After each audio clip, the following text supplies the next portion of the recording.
সন্ন্যাসী মাইতি গড়বেতা, পশ্চিম মেদিনীপুর।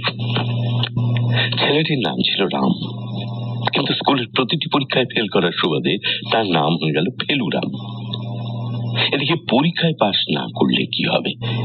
বন্ধুদের টিফিন চুরি করে খাওয়া, তাদের ব্যাগে ইঁদুরের ছানা ভরে দেওয়া, কারণে অকারণে মারপিট করা ইত্যাদিতে সে একেবারে সিদ্ধহস্ত।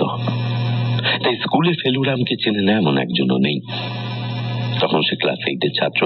বিদ্যালয়ে বাৎসরিক অনুষ্ঠানে নাটক হবে। প্রতিবারের মতো এবারেও নাটকের ভার পড়লো আমার উপরেই। বিজ্ঞপ্তি জারি হলো, সবার আগে হাজির হলো ফেলুরাম।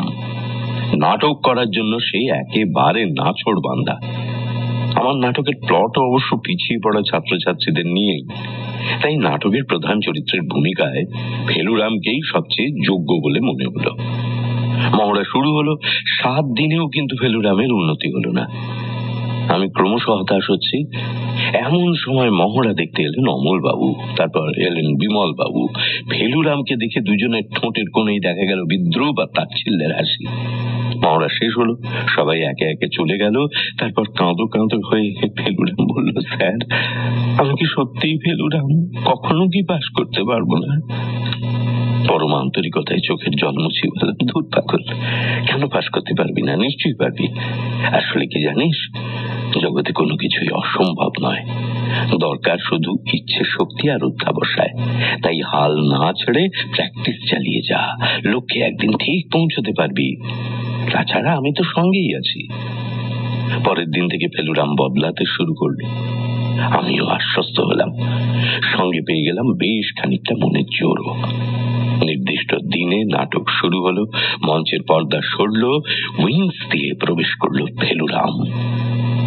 তারপর অগণিত দর্শক ক্রমশ মন্ত্রমুগ্ধ হয়ে দেখতে থাকলো। সকলের উপহাসের পাত্র একটা ফেল করা ডান পিঠে ছেলের বিদ্রুপপূর্ণ নামের তকমা মুছে ফেলার দুরন্ত লড়াই। নাটক শেষ হলো। মুহূর্তে করতালিতে মুখরিত হলো বিদ্যালয় চত্বর। আমিও তখন এক অদ্ভুত ভালো লাগার ঘোরে বিহ্বল।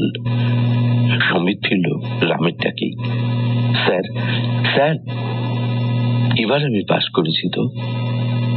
উত্তর দেওয়ার আগেই আনন্দে বুকে টেনে নিলাম তাকে। আমার বুকে মাথা রেখে সে তখন প্রাণ ভরে উপভোগ করছে পাশ করার নির্মল আনন্দ।